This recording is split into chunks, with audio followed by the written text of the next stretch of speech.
welcome to another episode of SIE Exam with InsuranceTestHelp.com.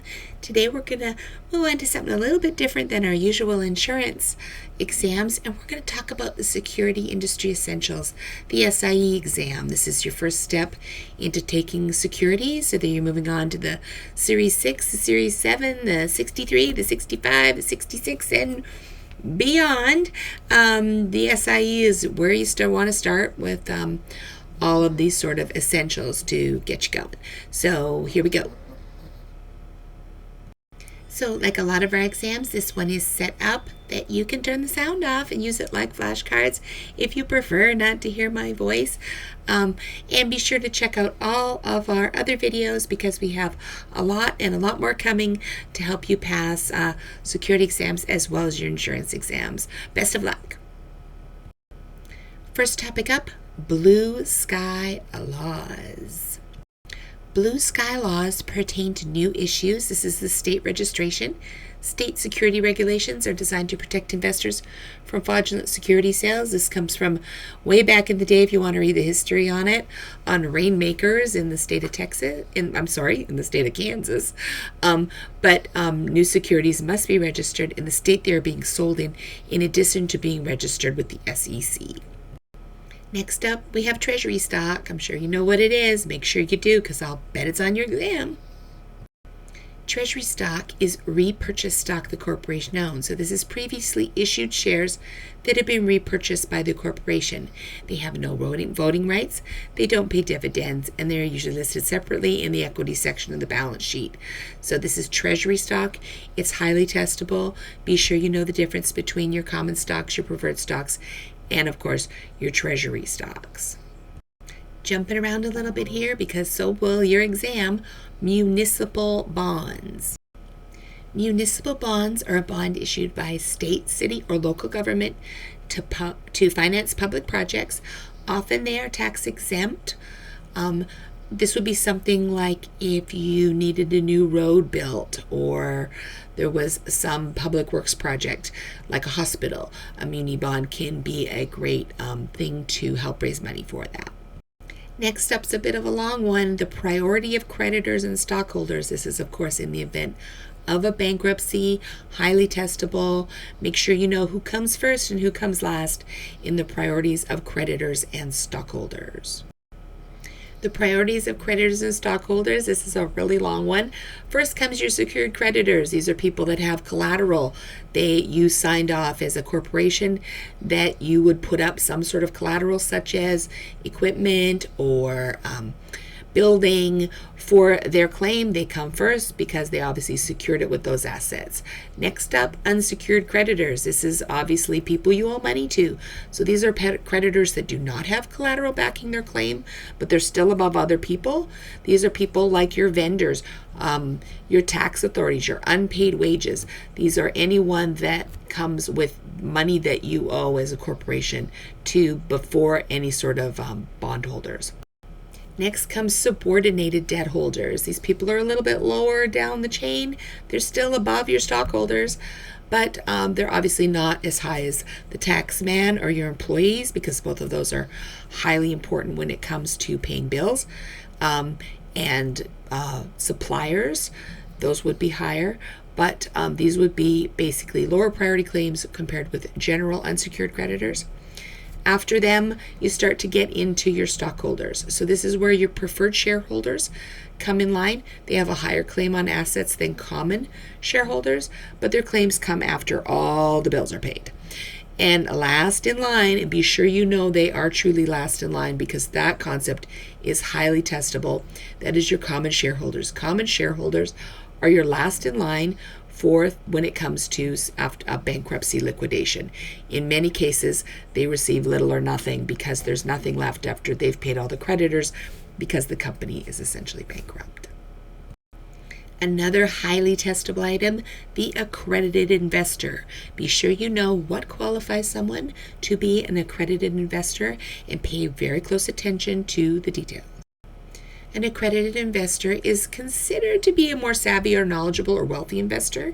This is going to be your financial institutions, certain business entities with assets in excess of $5 million, directors or officers of the issuer, knowledgeable employees of a private fund, or individuals who hold a professional designation. Not all professional designations. That's going to be your 65 and your 7, or people with a high net worth. So if you have more than $1 million, or if you have a high income, like $200,000 of income annually, or $300,000 in a joint income with your wife, and you have to have had that in the past 2 years and have the expectation that that will be continuing for this year. Obviously, if you had a big windfall for 1 year and slid back down to a lower level, that's not going to make you an accredited investor, because we don't want to expose those people to higher risks that they may not be able to recover from. Moving over to your funds, the open-end versus the closed-end fund. Again, highly testable item. Be sure that you know the difference. Okay, so the difference basically comes in how do you get them, how do you redeem them. Open-end funds are constantly making new shares. It's basically just comes new and then disappears. So new investor comes into the fund, they buy new shares. They're not buying someone's old shares. If you want to get rid of your shares, you don't just sell them to anybody. You actually have to redeem them back to the fund. So this is what most people think of when they think of mutual funds. That is going to be an open-ended fund. Closed-end fund are something that was issued once, limited number of shares, and then those shares trade on the open market. So if you want to get out of that fund, you simply sell them on the open market. You don't need to take them back to the issuer to redeem them like you would with an open-end fund. So a simple way to remember that, little mind trick, closed-end means no more shares are being issued. And since we just touched on it, primary market, be sure you know what the primary market is. Primary market is the first time it's sold. The primary market is stocks being offered to the market for the first time. This is where your IPOs live, your APOs live. Anytime a stock has not been out on the market before, it's going to hit the market for the very first time. It is the primary market. This is governed by the very first Securities Act, which is the Paper Act, also known as the Primary Act. So Primary Act, primary market. It's the Securities Act of 1933, the first one. So just get kind of a little mind trick to help you remember that. Well, you're in markets. Who is a market maker? What is it? What do they do? This is a highly testable item, so make sure you know. Market maker. This is someone who stands ready to buy and sell at publicly quoted prices. He profits from the spread between the bid and the ask. So the market maker buys the security, he'll sell the security, he has quoted prices out there to buy and sell it at any time. Where he makes his money is in the difference. The difference is considered the spread. So that is where he makes his money. He doesn't make a commission, he makes a markup. Regulation D. There are an unlimited number of regulations with numbers and letters. This is an important one to know because it's one of the sort of higher commonly tested ones. So be sure you know what Regulation D is. Okay, lots of rules and regulations with letters and numbers, but this one's really important. This is going to be the SEC rule on private placement, Regulation D. So this is going to have a whole bunch of little sub-rules to it, which allows companies to sell securities privately and not need to register them with the SEC. They can sell them without any restrictions to accredited investors because they're considered to be a more savvy, wealthy investor, and there's usually a very small limit on how many non-accredited investors can be involved in that private placement. So just read through in your reading material what the little sub-rules on Regulation D are, because that one is one that is very highly testable. Quibbies or quibs, whatever you like to call them, they are a type of investor. So who are quibbies? QUIBIs are going to be the little short acronym for the qualified institutional buyer. This is a large institutional investor. You know them. These are your insurance companies, your pension funds, your large mutual funds, banks. So they are allowed to trade restricted securities, such as those offered under Rule 144A. They have to have a very large amount of assets under management. So that is going to be $100 million in securities, or $10 million if it's a broker-dealer. So be sure you know what a QUIBI is and what the restrictions on them are, and also know some examples, because that might help you, if there is a question, sort of deduce which answers are not correct if you can't remember. Shelf registration. And this is probably going to be on there, so be sure that you know what a shelf registration is. A shelf registration allows a company to register a new issue of securities without having to sell them all at once. They can actually shelve those securities for a period up to 3 years. So consider that you have, say, 100 million shares you want to sell off, but you only want to really this time sell off about 70 million of them and do the rest in maybe 2 years, when you know that your company will be in a higher shape and they might sell for more. So that would be the idea behind a shelf registration. You'd only have to go through all of the SEC's hoops the one time. An ABLE account, this may or may not be on there.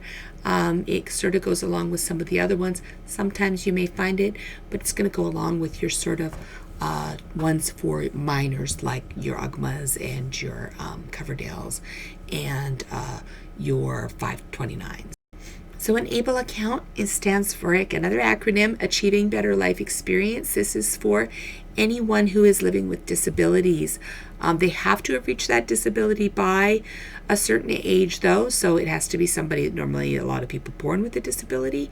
It helps a lot of families put away money for that person, because they can put it away for them without affecting that person's Medicaid or supplemental Social Security income if they're receiving that. So an ABLE account is a great one for a person with disabilities or a family of someone with disabilities to put money aside for them.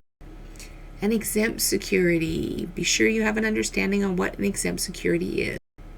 So an exempt security is going to cover things like governments and government agencies, muni bonds, both your GO and your public revenue, not private person revenue bonds. Those are not going to be one of them. Money market instruments, so long as the maturity date is less than 1 year. That's going to be things like commercial paper, and some other things like nonprofit, like church bonds. Those are going to be exempt securities, so that means exempt from registration. Cash account versus margin account. FINRA seems to love to make sure you know all of the differences of these two. Obviously, they're both important, with more restrictions, obviously, on the margin account, but there will be several probably questions on cash accounts and margin accounts, and don't get tripped up on them. So your cash account's fairly straightforward. This is obviously going to be cash. So that is where you are going to pay for things full because you have the money and there is no risk to buying things on margin. Margin account allows you to borrow money from the broker to purchase securities. This enables you to buy more securities than you would because you're borrowing someone else's money to do it. There are more rules with a margin account, including an extra margin agreement. That is something that will maybe be on there, who needs to sign that margin agreement, and what the percentages of that you have to put down of cash when you buy something in margin. So that question is almost always on there. Be sure you are familiar with that one because it's meant to trick you. So the margin one that they really like is this $2,000 rule with Regulation T. So margin accounts are required to put down 50% of your money in cash. And FINRA have a rule of a $2,000 minimum. There's usually this weird question that wants to trick you into putting the wrong one on. So just read Regulation T, what the 50% margin requirement is, and also what FINRA's $2,000 amount is. So if somebody was buying only $1,500, they would just pay the $1,500, obviously be a cash sale. If they were buying like $4,000 worth of things, they would pay the $2,000 FINRA minimum $2,000. If they were buying $5,000 worth of stock, they would have to put the 50% down, which would be the $2,500 worth of cash. So just make sure you have a good understanding what that Regulation T really is. Okay, moving along to one of the regulatory authorities, the SIPC. Who are they? What do they do? The SIPC is the Security Investors Protection Corporation. This is a nonprofit created by Congress to help protect you in the event that your brokerage firm fails. It does not protect you against investment losses. If you made a bad investment or your broker gave you bad investment advice, that is the risk you take playing in the stock market. This is for if you had money in your cash account, or something that the broker in your brokerage account, and the brokerage firm went bankrupt and those funds were no longer available or they were seized, this would pay you. So SIPC, know this rule, covers up to $500,000 per customer, which includes up to $250,000 of cash. And it does not protect you at all in the event of a bad investment. Only in the event of your broker going bankrupt. Callable and or convertible bonds. What are they? So callable bonds means that the corporation have put them out there, they've sold them, and they at some point have a date on there where they can recall them. It helps if they get in a better financial shape or if interest rates go down and they want to reissue a new bond issue. Say bond rates were like 8% and then all of a sudden they fell to like 3%. They obviously wouldn't want to be paying you the 8 when they could call all the 8s back, reissue a new issue at 3 and pay you and be paying less interest. So that's what callables are. There's usually a call protection of a certain amount of time. Convertibles is for the investor. The investor can convert those to common stock. There's usually a ratio at which they can convert them. That is a feature to entice investors to buy into a bond. Front running and backing away, we're getting into prohibited acts. There's a lot of prohibited acts, so just pay attention to all of them. Learn basically what all of them mean, because there's going to be a lot of rules on there as to what you can and cannot do. So front running is the unethical practice of you executing your own security order ahead of the orders of your customer. So if your customer knew something or said something that he wanted to buy, like some great new stock that he heard of, and you were like, I'll just go ahead and put my order ahead of his, that would be front running. Backing away is when a market maker who has a quoted bid price or ask price out there decides that they don't want to honor that price. They back away from the sale. Also prohibited act. Insider trading is a good one. Insider trading, highly testable and highly prohibited. So insider trading is using any kind of inside material information that is not available to the public. So if you hear from a friend of a friend whose wife works at some corporation that they're in trouble and you sell everything, or you hear from a friend of a friend who works at some corporation that they're going to come out with some great new thing that's going to change the world, and you go and buy a whole bunch of it right before it goes up, that's insider trading. It's prohibited.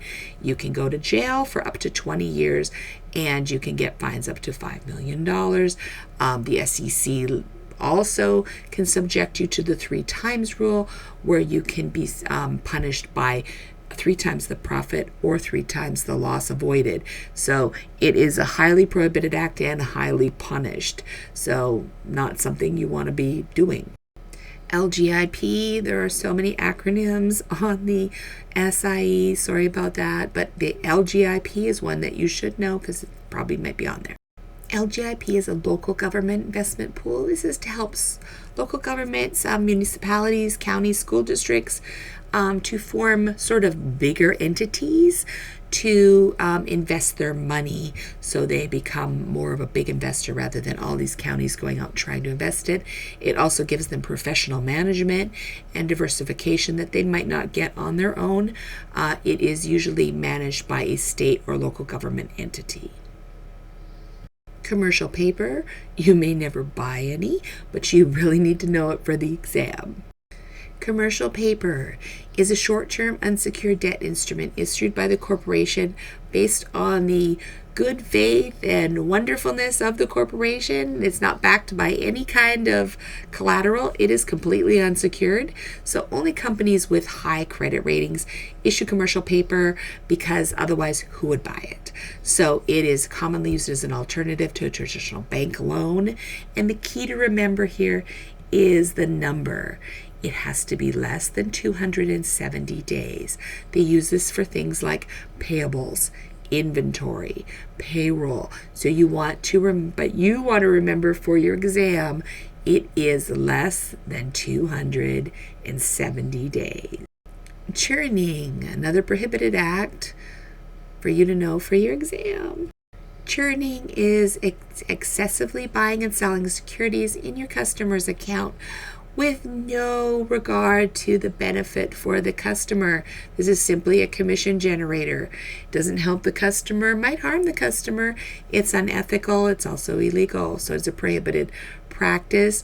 You shouldn't be doing anything in your customer's account that is not in the best interest of your customer. Common stock. You really need to know it. I know you're like, this is the most basic of all questions, but this is an important one to know and be able to define. So common stock represents ownership in a company. It entitles you to vote. Remember that, to vote for corporate matters such as electing the board of directors.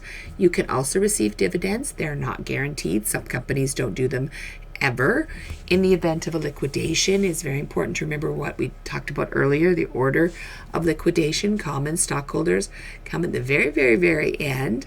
But common stock typically offers the greatest hedge against inflation. It is the capital appreciation king.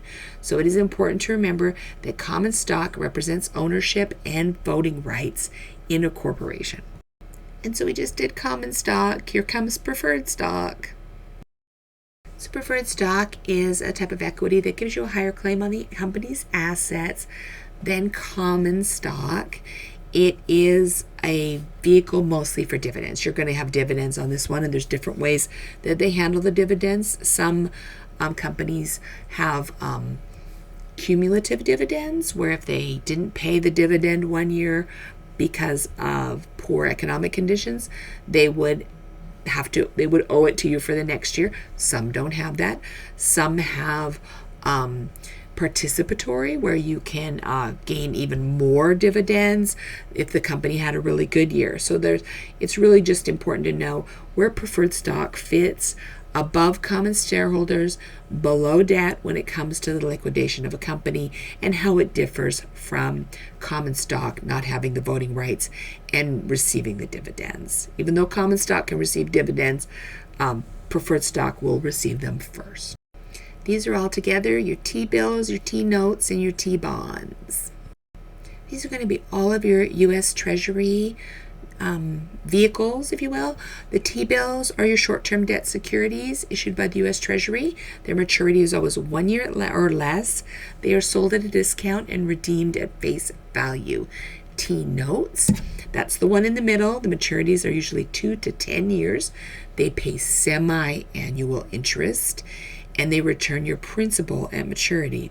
T-bonds, long-term debt security, more than 10 years, pays semi-annual interest, and returns your principal at maturity. So just keep in mind which one's short, medium, and long, and how they give you your interest. So T-notes and T-bonds are actually going to pay you interest. T-bills pay no interest. They are sold at a discount, and you redeem them at face value. So just keep in mind those differences, because they're very common topics, okay? Back to the acronyms and ADR. An ADR is an American depository receipt. Its biggest risk, well, one of the biggest risks is an exchange rate risk. That will be a highly testable question that an ADR, unlike a lot of American stocks, would have exchange rate risk as well. So it is a way for U.S. investors to buy shares of foreign companies on the American Stock Exchange without having to deal with the complexities of buying them on a foreign exchange. So ADRs represent ownership in the shares of a foreign company, and they trade in US dollars. But one of the biggest risks is, of course, the exchange rate risk. So be sure that you're really, really clear on that part right there. Well, that's it. Good luck on your exams. We want to know how you did. Please be sure to like and share and tell us in the comments if this helped you pass your exam. One tip we'd like to pass on before we go is that on this exam and any of the insurance exams, be sure you put an answer. There is, if you don't know it at all, read all of the questions. Usually 2 of them you can decide are not right and get rid of those. And then if you have to, absolutely just guess, because sometimes you might get that right, and leaving it blank for sure gets you a 0 on that question. So good luck. We hope you know so much you don't have to guess, but if in the end you have a couple where you do, it's okay. Try to deduce what the answer is by eliminating some, and we wish you the very best of luck with your SIE exam. Take care. Bye.